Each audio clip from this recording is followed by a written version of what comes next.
জি, আসসালামু আলাইকুম।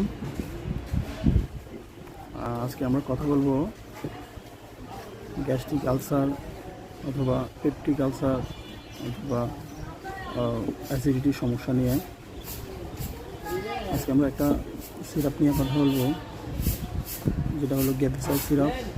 এটা sodium alginate, sodium carbonate, calcium carbonate দিয়ে এই তিনটার মিশ্রণে এই সিরাপটা তৈরি করা হয়েছে।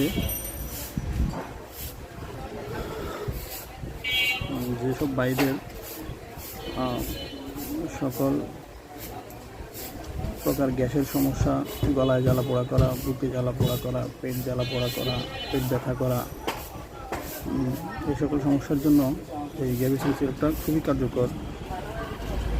আর এই সিরাপটি সেবনের জন্য অবশ্যই খাবারের হাফ অ্যান আওয়ার অথবা 30 মিনিট পরে সেবন করতে হবে।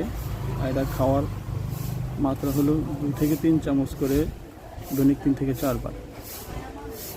দাম 250 টাকা। ধন্যবাদ।